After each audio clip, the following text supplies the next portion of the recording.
As I was listening to those talks, I remembered that the first few years that I was here, when I would give my sermon, I would take off my watch and put it on the podium so that I could, see how long I was speaking. I took it as a challenge to, go a little longer. And then we started renting the churches, and they had a clock that was on the sliding door, so I didn't need my watch, which is good because it's a smart watch and it doesn't, like, you have to hit it or so.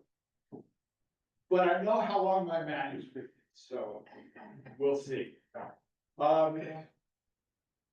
Every 3 or 4 years, if you own a smartphone, you start to notice issues cropping up, right? So your apps might slow down, others might stop working entirely, or you might be using it and it quits right in the middle, right? Battery starts running down quickly, takes a long time to charge. In a worst case scenario, all of these things might happen simultaneously. And that's when you start to think, maybe it's time to get a new phone, right? But a smartphone is not like most consumer products, right? Because it's not something that you just buy, right? You need a service plan as well as the phone. I mean, unless you're planning to use your phone as a paperweight, right? You need a service plan. And then number of different factors in the service plan, right? There's talks, there's text, there's data. If you use your phone in another country, is that extra? If you get free data outside the country, how much? How much data? What speed? How much does it cost if you go over your allotment, right? And even the way we get our phones is different than it is for most other products.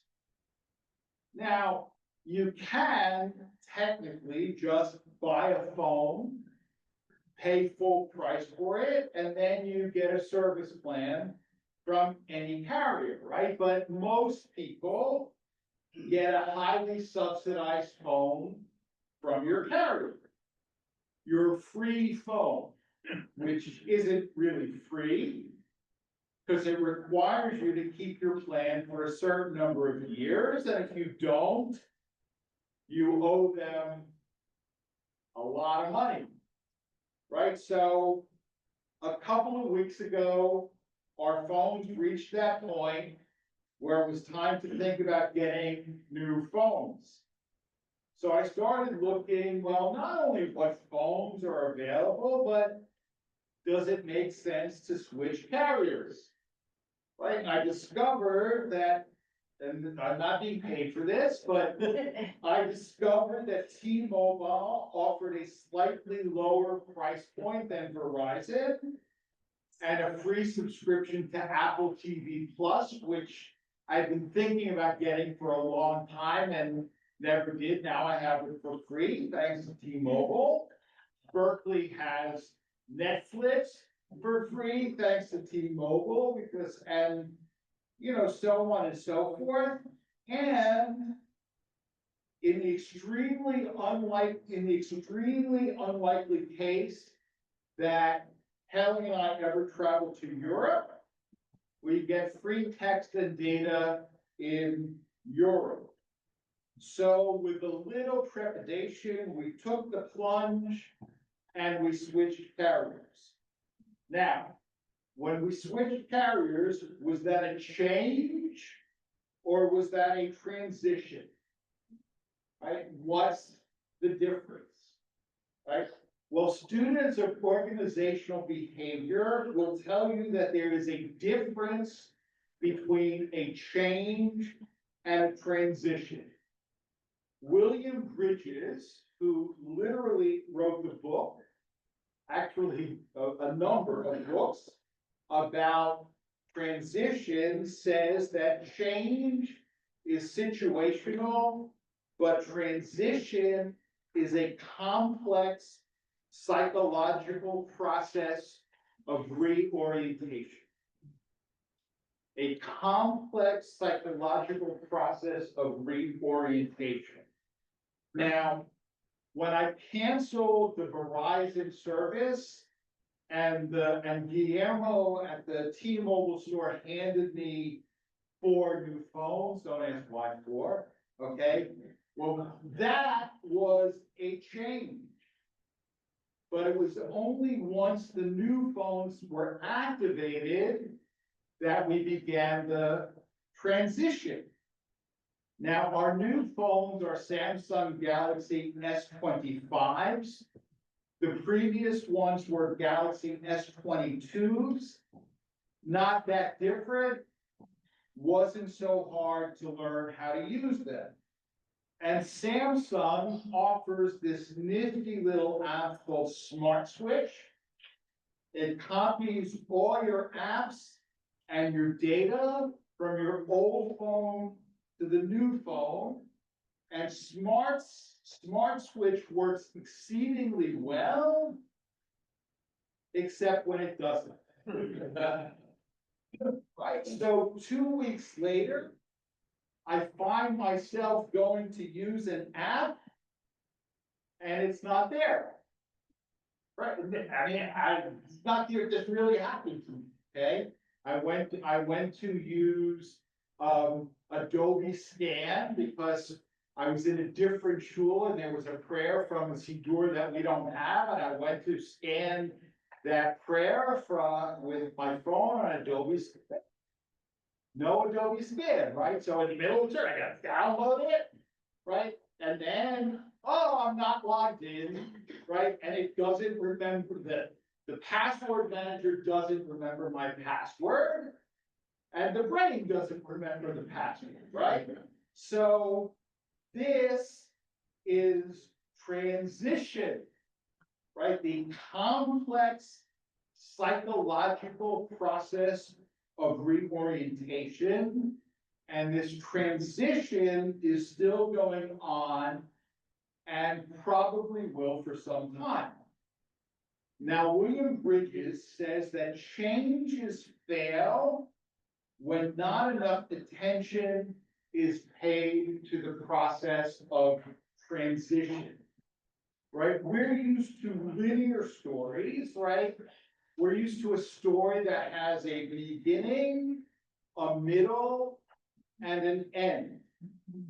But Bridges says that a transition doesn't work that way.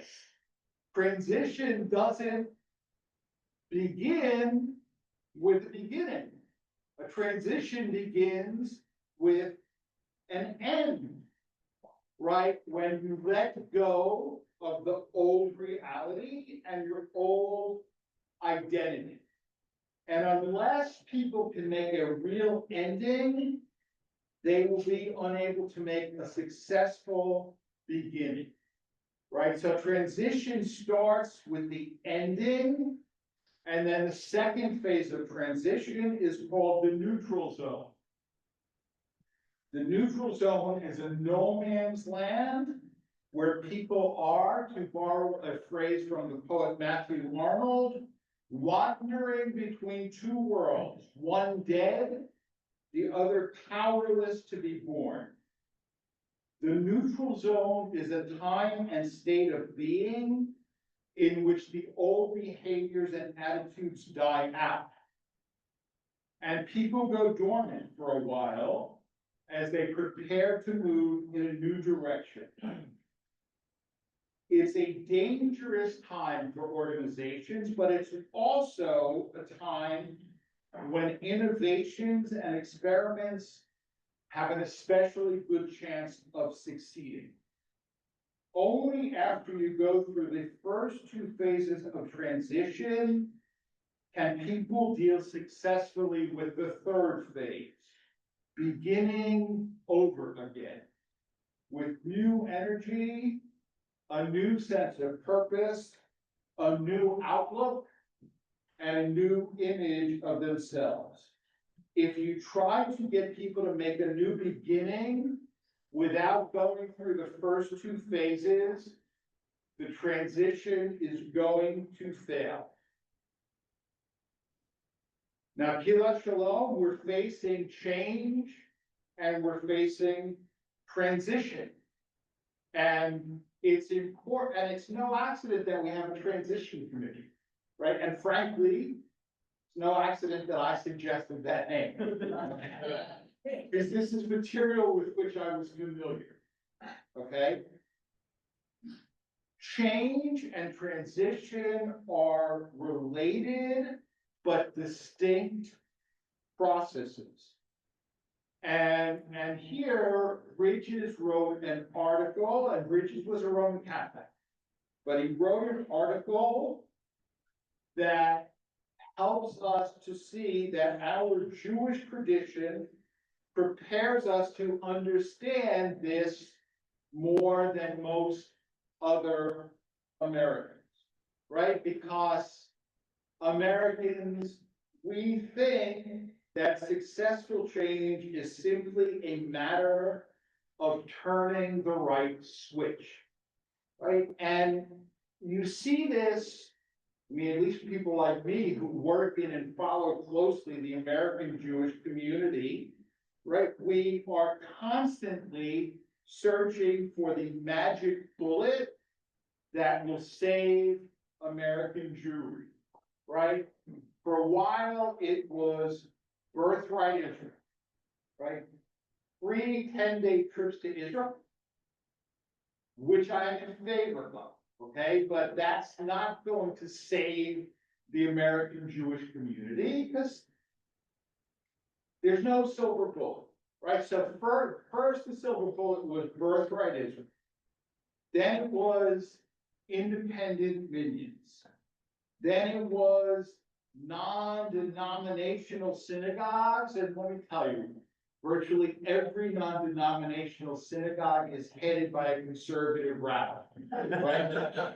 And is a conservative synagogue in the sense that the davening is traditional but egalitarian, right? But God forbid you label yourself conservative, right? Because that is the kiss of death, right? So we have Hadar in New York, and we have Ikar in LA, and we have Mishkan in Chicago, all thriving, independent, non-denominational synagogues headed by conservative rabbis, right? But these non-denominational synagogues are no longer the silver bullet. The new silver bullet are third spaces. Okay, do you know what a third space is? Third space, you have your home and you have the place where you work, right? And then there's a third space, right? And actually, William Schultz, when he started Starbucks, saw Starbucks as a third space, right? That is a place where, right, it's like a community social hub. That's not your home and it's not your office. It's a third space, right? And the classic Jewish third space,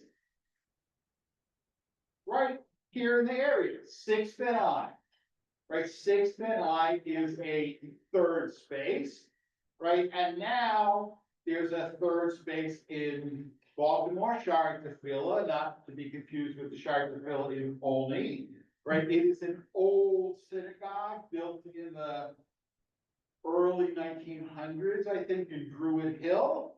And it died as a synagogue, and Cordish and a couple of other Jewish guys bought it, and it opened very recently as a third space on the model of 6th and I. And if you have no idea what I'm talking about, find somebody in their 30s or under and they'll explain. all of these things are great, okay, but none of them is the magic bullet that's gonna fix all our problems. Bridges uses the Exodus as the quintessential paradigm of transition. Right? We didn't go from slavery in Egypt to the promised land overnight. It took 40 years of wandering in the desert to get us there. Right? There's no magic bullet, right?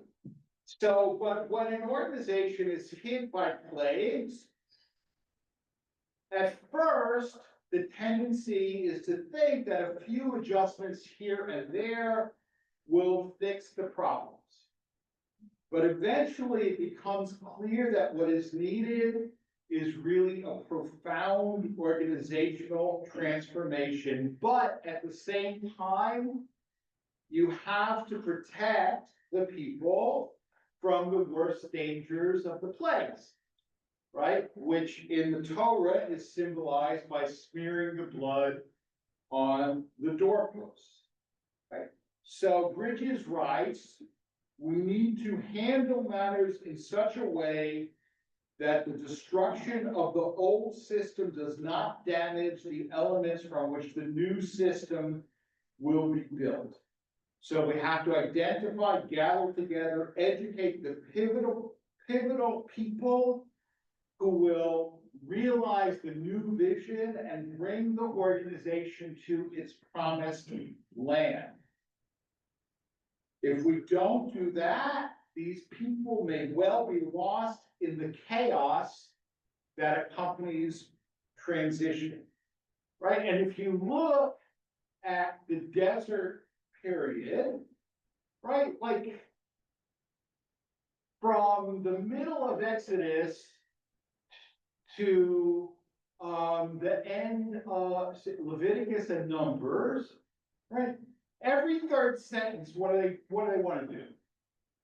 Let's kill this Moses guy and go back to Egypt, right? I mean, we don't talk about it very much, but that is the undercurrent of most of the Torah. That's right. Freud says they did kill it, right? Let's kill this Moses guy and go back to Egypt, right? Sorry, Lord. What are they catching? Oh, the food in Egypt was so good, right? The food in Egypt was unbelievable. Unbelievable. Better than a cruise, right? Now, what do we have? This manna. Boring. Manna is boring. Let's go back to Egypt where they have nice food, right? They chastise Moses. Moses, why did you bring us out of Egypt? And what do they call Egypt?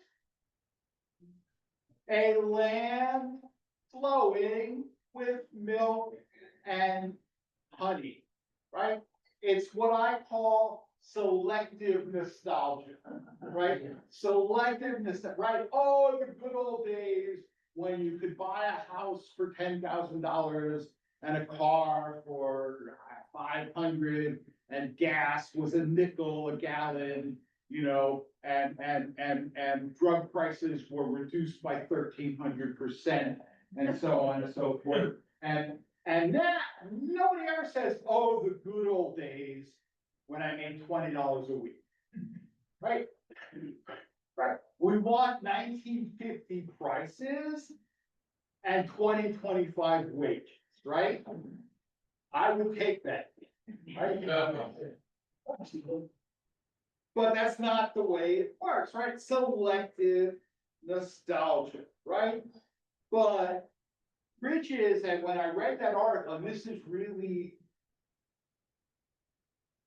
it's not that often that I get a startling insight into something in the Torah. And it's all the more rare that I get that startling insight from a Roman Catholic organizational management expert, right? But here's what Bridges says about the drowning of the Egyptians, right? The purpose of the drowning of the Egyptians was to preclude the possibility of going back to Egypt, right? Because you killed all the best soldiers of Egypt. The Egyptians are not going to be so willing to welcome you back with open arms, right? In order to move on, and it didn't stop them from touching, right? But they never actually tried to put into practice that desire to go back to Egypt. You have to drown the past, but you symbolically carry some of the past with you on your new journey. And thus, our ancestors carried with them the bones of Joseph, right? You bring the past with you. There's nothing wrong with the past, right? I mean, if you as a leader stand here and denigrate the past, your transition is certainly going to fail, right? If only because of that selective nostalgia, right? So the past, there's nothing wrong. It was wonderful. It did what it had to do, and now it's time to move on. Right now, our journey as Nihila Shalom doesn't map precisely to that of our ancestors, right?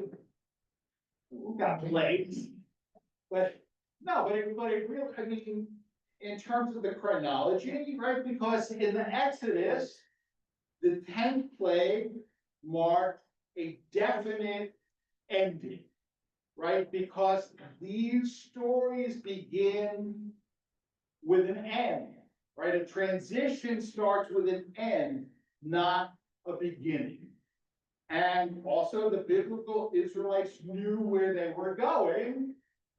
They just didn't know how long it would take to get there, right?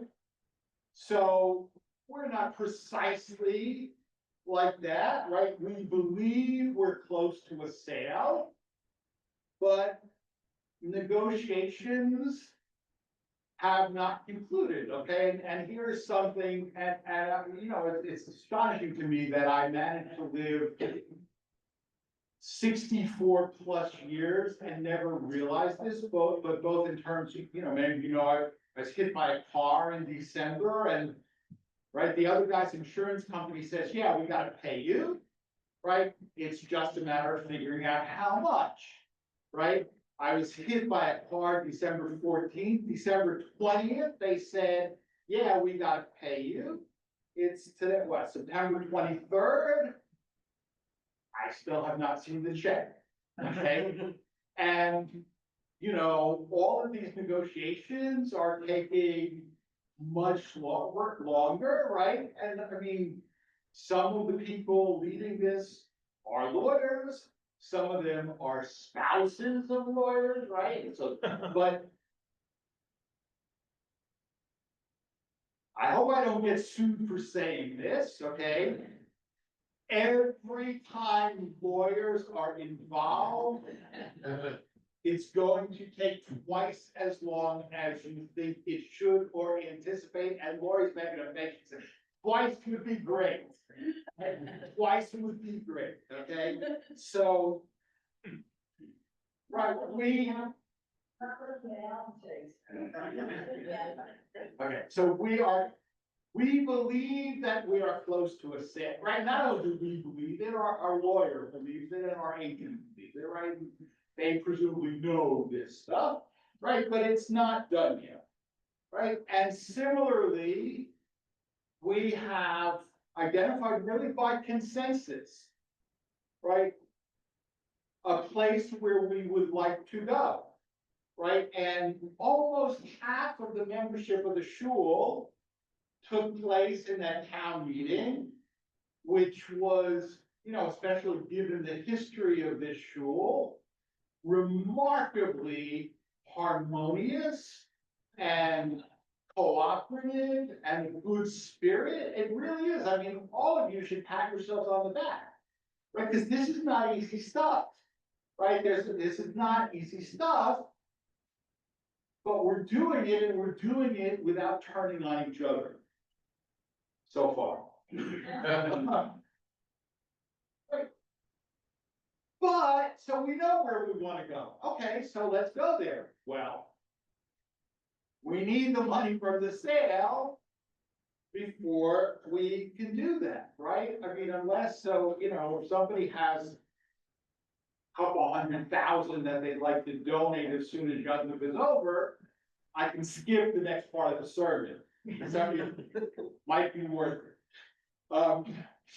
Right, but when we go to our new space, right, we're not gonna carry the bones of Joseph with us, but we are definitely gonna carry the memorial boards, right? And we're definitely going to carry the ark, although it's kind of tall and it may have to be shrunk in some way to fit into the new space, but it's coming with us.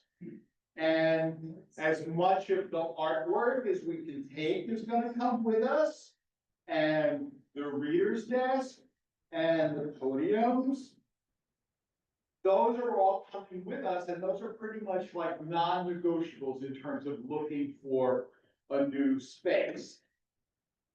And I want to caution us to avoid the temptation and the desire to try and stay in this building permanently as renters once it's sold. We will have to stay for a few months while our new location is getting ready, but,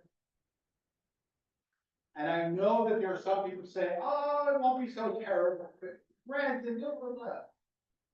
This will not be the same building, right? It will have the same address, but it will not be the same building, right? 9915 Apple Ridge Road has served us well, okay? And I have to tell you, when Kendra Garmais got here yesterday and walked in and said, magnificent, right? And it's magnificent, right? What he didn't say is magnificent and expensive, right? But it is magnificent. And we all have a lot of memories, right? We remember joyous educations, right? We remember weddings and baby namings. Jacob says he remembers his bris. I don't think he does. Who am I to say? Baby namings, bar mitzvahs, right? And others, concerts, right? And sad occasions, funerals, 9/11 commemoration, Tree of Life massacre, October 7th, right? And this place is filled with memories, and the memories we will take with us, right? And some material symbols of those memories we will take with us as well, right? So this building has served us magnificently, but we need to be realistic and understand the costs that have also been incurred, right? A massive amount of staff and volunteer time devoted to our role as landlords, right? Of 4 different churches headed by people who don't always communicate that effectively in English, right? I mean, it's a lot. And we're constantly praying, right? And I should say, I see Robert looking up, right? Kana haraku, right? A new leak should not develop, or an HVAC unit go out, right? But it's not only that. All the things that we can't do because we own the space, but we don't control it, right? Oh, let's have a Saturday night program. Can't. Churches, right? Family, somebody passed away. Rabbi, can we have the funeral Sunday at noon in the shul? You could have it at 4. What am I supposed to, well, graveside, chapel at the cemetery, but right, all of these things that I mean, it's not like a crazy request to have somebody passed away, you wanna have the funeral in the shul at noon on Sunday. It's not a crazy request. Can't do it. Why? Renters, right? So programming, we can't do most weeknights. Well, Rabbi, great idea for a program, okay? Can we do it on Zoom? No, it really should be.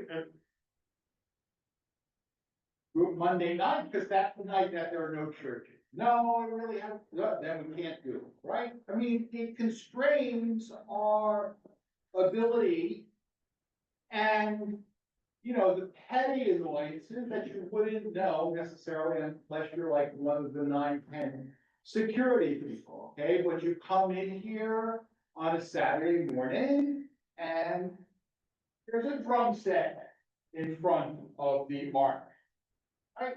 It only happened once, but it happened, right? Or you can't see the security monitor because there's a speaker on a tripod blocking the security monitor. Again, none of these things are the end of the world, but there's a cost, there's a psychological cost involved, if nothing else, right? We need to have a space that is ours and that we can use whenever we need it, even though smaller and realistically probably not as aesthetically pleasing either. Tolstoy's Anna Karenina begins, all happy families are alike. Each unhappy family is unhappy in its own way. Now, the vast majority of synagogues and churches in the United States are struggling and have lost members, right? You may not think that that's so because you don't follow this stuff, okay? But go to Pew Forum, go to Public Religion Research Institute, and you will find that the vast majority of churches and synagogues are struggling and have lost members, except for those on the far traditional end of their respective spectrums, right? But every one of us thinks that we are struggling in our own way. But it's not so. Mainstream Protestants, okay, mainstream Protestants, what is that? Methodists, UCC, Presbyterians, Episcopalians, those guys, right? 2007, mainstream Protestants, 18% of the US population. 2025, 11% of the US population. 2006, 16% of the US population were nuns. And I see you thinking, I didn't realize that there were that many Catholic sisters, right? But I don't mean Catholic sisters, I mean people who are atheists or agnostics, or, my favorite, probably say it along with me, spiritual but not religious, right? Spiritual but not religious. And in 2016, 16% of the population. Today, 28% of the population. I mean, that's remarkable, right? Considering that we are the most religious country on earth, right? 28% of the population have no religion. They're atheists or agnostics or just nothing, no religion in particular, right? And speaking of Catholics, here's a nifty little fact for you to share at your next cocktail party. If there was a denomination called ex-Catholic, it would be the second largest denomination in the country. Okay? There are 20 million Catholics in the United States and 13 million ex-Catholics. Okay, now that's not a denomination because they go in all different places, right? Some of them are spiritual but not religious. Others are wives of rabbis. Others are shul presidents, right? But almost as many ex-Catholics as Catholics in this country, okay? So it's not just Kehilat Shalom, right? We are in excellent company, right? And if you want to narrow it down a little bit, again, to me, another shocking statistic, because most of you don't, I think, realize it. So just a guess, and if I've discussed it with you, you can't play, okay? How many conservative synagogues are there in Montgomery County? Six. You, well, who said six? Six. You say six? Who said so? I heard somebody say 12. Anybody else? Actually, there's six in the Gatesburg region. 18. 18. By my count, there's 11. Okay, by my count, there's 11. If you know of another 7 that I don't know about, let's talk. But by my count, there's 11 conservative synagogues in Montgomery County, and almost all of them are struggling, right? I mean, if you want to, like, look how many clergy a shul had 20 years ago and how many they have now. Like, for example, right, we had a community sleep host service, right, for 4 shuls. Not that long ago, for that sleep host service, there were 4 cantors, right? This past Saturday night, 1. Right, I mean, it's not just us. It's not just us, right? And there are non-Orthodox congregations which are thriving, but they do things which cost money and might not see a return on investment for several years, if ever, right? And for as long as I've been here and longer, we have not felt that we were in a position to take risks, right? And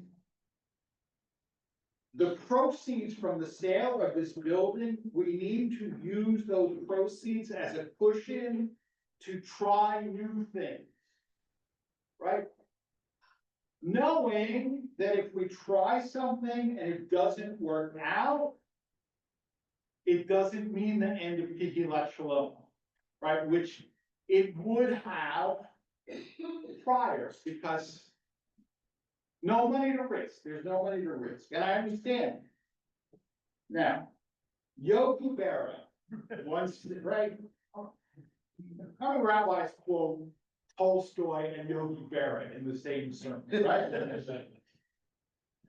Yogi Berra once said, making predictions is very difficult, especially about the future. And in the 1950s and 60s, it was very common for Orthodox rabbis to take conservative pulpits. Why? Because everybody knew that Orthodox Judaism had no future in America, right? 1950s to 60s, conservative Orthodox rabbis took conservative pulpits because everybody knew Orthodox Judaism has no future in America, right? And then for a while, the Reform movement was riding high, and it was the wave of the future until it wasn't, right? And then Orthodoxy was riding high, right?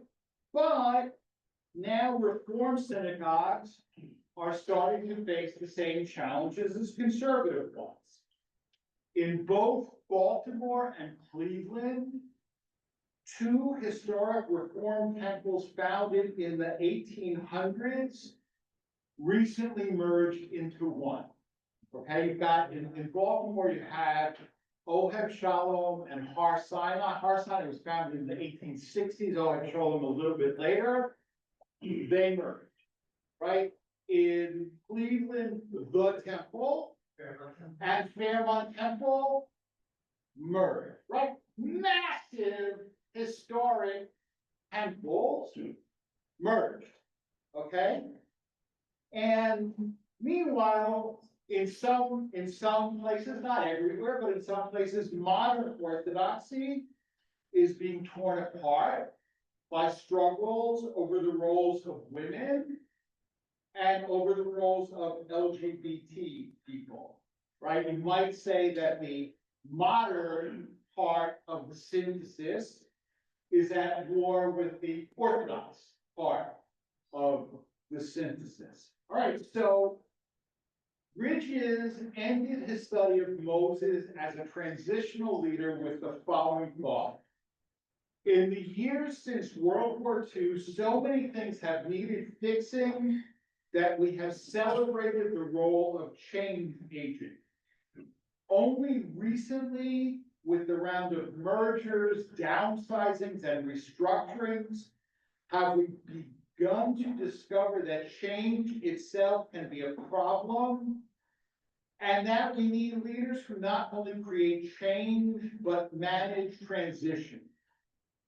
That is why Moses is such a valuable example.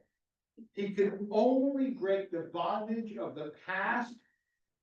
He could not only break the bondage of the past and convey the vision of the future, but he could also get the people through the wilderness that always comes between where we are and where we want to be, right? We are in the wilderness between where we are and where we want to be.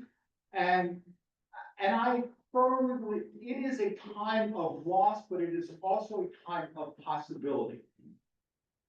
It is a time of loss, but also a time of possibility, right? I mean, I went back and reread things that Rabbi Raphael was writing years before I got here. And he said, you know, imagine what we could do if we were freed from the bondage of constantly worrying about making ends meet, right?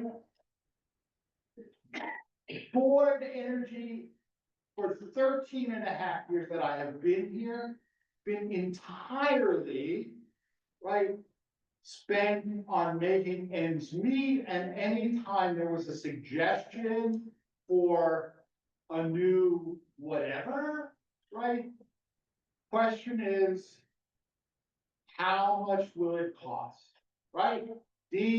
My events committee started. How much is it gonna cost, right? Shalom Learning, how much is it gonna, wow, they're giving it to us for free, right? How much is it gonna cost? And that's an important question, but it shouldn't be the only question, right? And if we had the freedom with a cushion in the bank to be experimental and, somebody comes forward with a crazy idea, how much is it gonna cost? $50,000. We could do that. Right? We could do that once we sell the building. We could. Okay, Bob, I know you're the treasurer, but we could do that, right? We could take those risks. We could try something different, right? Or we could do the same thing just in a different location. Okay, and that's okay too. That's okay too, right? Because this is a wonderful group of people, right? As I said on Shabbos, right? We all love each other or tolerate each other, right? Or even if we don't tolerate, well, yeah, that person has their good points too, right? But we could do a lot. And if we decide that's what, if we just want to be who we are and 5 years, 6 years, 10 years, and then that's okay too. That's a decision that you can make, right? But that is the inevitable result of saying we can't spend any money. Because that money will free us and, we can actually do things that we've never done before and we can try. And there is a promised land. Okay, there is, right? Martin Luther King said it, the Bible said it, Michael Walzer, in one of my favorite books, Exodus and Liberation, says 3 things. Wherever you are, it is probably Egypt. The promised land does exist. The only way to get there is through the desert together. There are no shortcuts. Gamar Hatimatu.